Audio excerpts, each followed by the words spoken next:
দেশে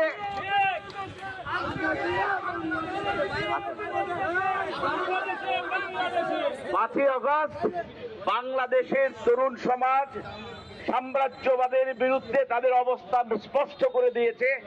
আমাদের দিকে কেউ যদি রক্ত চক্ষু দেখায় সেই চক্ষু আমরা উঠিয়ে নিয়ে আসবো। এই হইল 5ই আগস্টের বার্তা। যে সাম্রাজ্যবাদী শক্তি এটা বুঝতে না পারবে সেটা তাদের ব্যর্থতা এবং তাদের পরিণতি হবে। আপনারা দেখেছেন ভারতীয় আগ্রাসন, এই আগ্রাসনের বিরুদ্ধে আমাদের ছাত্র অবস্থান, আমাদের জাতীয় অবস্থান এবং তাদের পরিণতি আপনারা ইতিমধ্যেই দেখেছেন।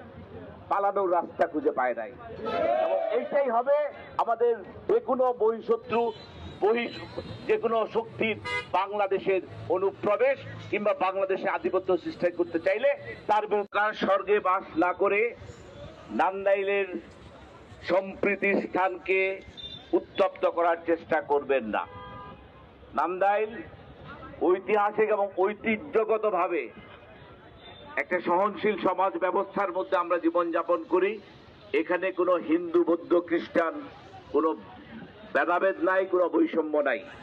আমরা আমাদের সবাইকে জানি ভাই বন্ধু আত্মীয় স্বজন হিসাবে, আমরা সেভাবেই থাকতে চাই।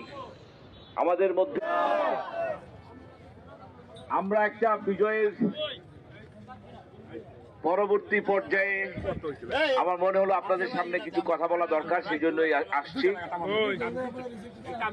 1971 সালের মহান স্বাধীনতা যুদ্ধে যে আমরা বিজয় পেয়েছিলাম, সেই বিজয়কে ভারতীয় আধিপত্যবাদ এবং আমাদের দেশের দোসররা মিলে কলুষিত করে ফেলেছিল, কলঙ্কিত করে ফেলেছিল।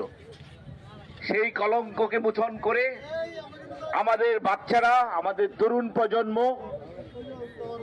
তাদের কাছ থেকে ভুলুণ্ঠিত স্বাধীনতা সার্বভৌমত্বকে চিনিয়ে এনেছে। আমরা তাদের প্রতি কৃতজ্ঞতা প্রকাশ করছি। তরুণ প্রজন্ম যে আদর্শ নিয়ে তাদের এত ত্যাগ তিতিক্ষা এবং বিসর্জন দিয়েছে, সেজন্য বাংলাদেশ নামক ভূখণ্ডটা যতদিন থাকবে ততদিন তাদের অবদান আমরা এবং আমাদের পরবর্তী প্রজন্ম যুগ যুগ ধরে তাদেরকে শ্রদ্ধা ভরে স্মরণ করবে। তার এই ধারাবাহিকতায় আমরা তাদেরকে আমাদের মনের অন্তঃস্থল থেকে শ্রদ্ধা জ্ঞাপন করছি।